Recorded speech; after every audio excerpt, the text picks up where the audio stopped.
Hey, what's going on, guys? Samaj McLeod here, back with another episode of After Party's Artist Spotlight.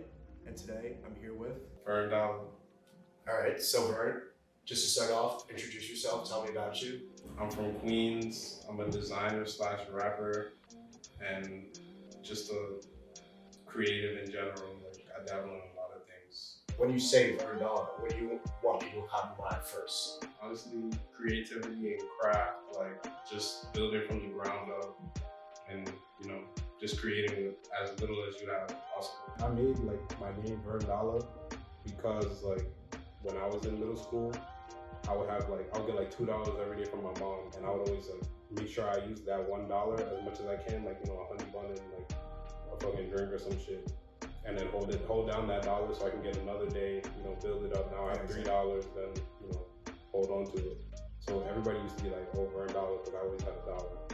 So that reminds me of just having less but trying to get more with it type of thing. So I feel like it's toxic that we just chase money all the time. We should be chasing something bigger than that. And just be quiet and work harder type shit.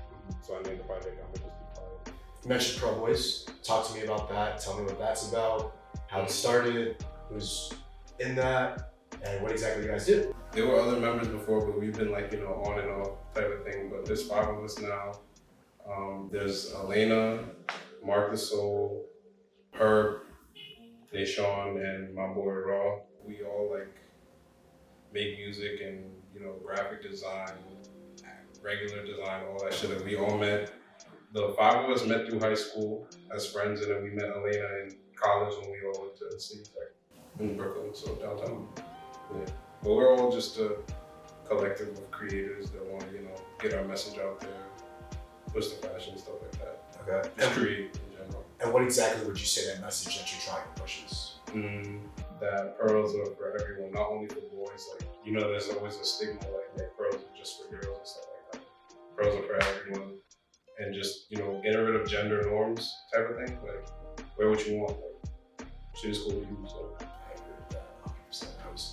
Been rocking, we talked about it a little bit before. The pearls? Yeah, been rocking the pearls for a minute, so it's dope to be able to get in the room with someone who's like, yo, this is my MO, I want to be really pushing this. You're clearly iced out, got the work on your neck, so. On everything. No, yes, I think that's a cool message, you know what I mean, to be coming from that and being able to say, this is for everyone, because there's a lot of people who don't think like that, you know what I mean? Very true. Talk to me about your music, tell me what you have coming soon. Well, I just dropped, cut out scraps a week ago. That's all the way I made that concept is how people perceive you type of thing, and that's what they assume about you. So all they know is what they assume about you until they talk to you. So the music I just dropped is what you guys don't see, and versus what you assume about me. So when you cut out, when you're making stuff, let's say I make this scarf, the stuff I cut out denim, I cut these letters out from denim, so the scraps, you don't see that. What you see is this. So with the music that I just dropped is supposed to be an ideology of the scraps and what goes on in my head when I'm not around people and shit like that. But yeah, that's just to introduce new sounds. I've been making music on my phone and shit, learning how to mix and master on my own. So yeah, it's new sounds. November 11th, I'm dropping I'ma Just Be Quiet. I got some good features on there. Dean Spencer, ASAP 12, my boy Pearlboy, of course. Gave us the whole spiel. We're excited. We're ready for that. That's 2019 music too. That's very old music, but I like to make timeless music, so it sounds like I could drop it now. Okay. And then since then, how do you feel like you've grown and developed? So you say that's from 2019.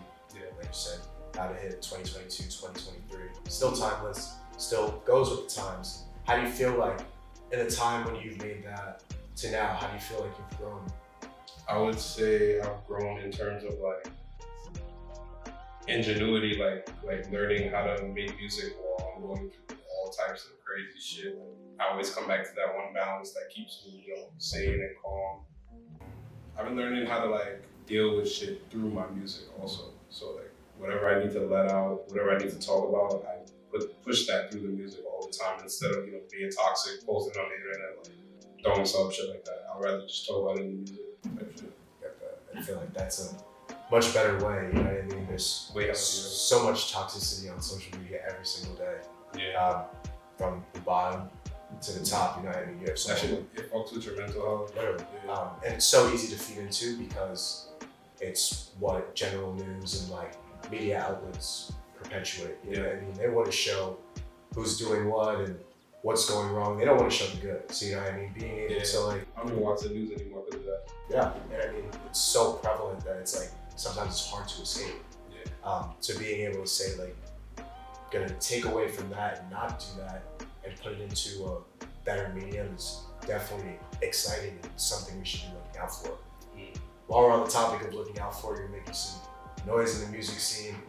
Who else do you think we should be looking out for in the future? Put some of the homies on. Let everyone know.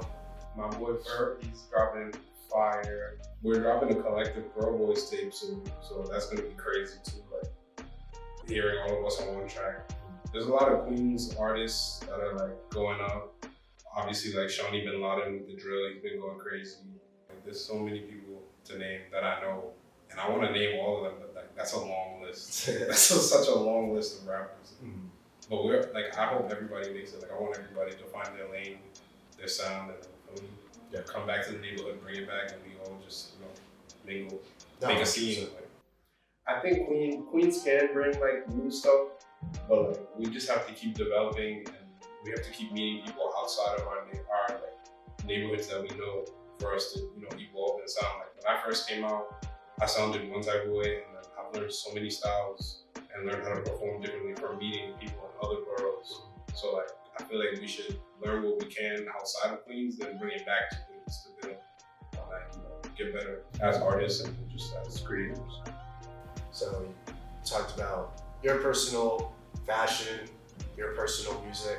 Who are some other people that you're inspired by in the big game? You know what I mean? We're talking about the like A$AP Rocky, who we sat here talking about before, Tyler the Creator, those guys. I mean, I have like been influenced by people like what you said, like Tyler and Rocky and shit like that. I usually like get more inspired by like not like the highest level, but like, you know those mid artists, not mid like in music, mid like where they're on their way to the top, but they're still working. Like I love like just people that are still working type shit. Like, artists like fucking Gene Dawson, fucking Kenny Mason. Like I've been getting super inspired by niggas like that.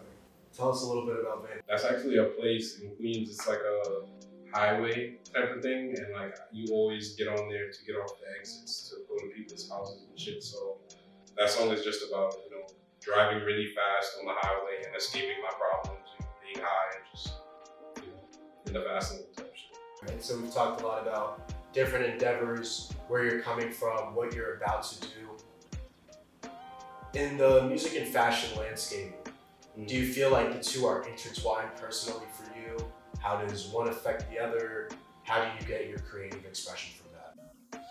It definitely connects for me, like in my head, like when I just dropped Cutout Scraps, like the intro is like what I hear in my head when I'm making clothes. Like cutout scraps, make the money back. Money just comes and goes. Gotta create the clothes. Yeah.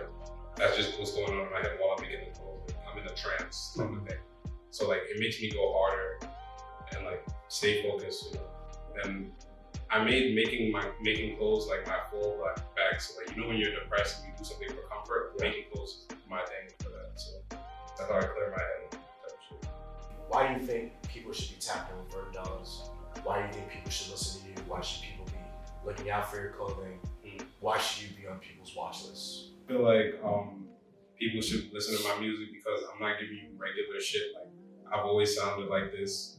It's just gonna go up from where you start. So like wherever you start listening to my music from, like just know it's gonna keep going up. I'm gonna keep rapping on whatever the fuck I want and like just sounding fire in general and give you, who I am. I think that last part you said is giving who you are. I think that's most important, you know what I mean? Authenticity. Actually being able to like hear and feel you in your music.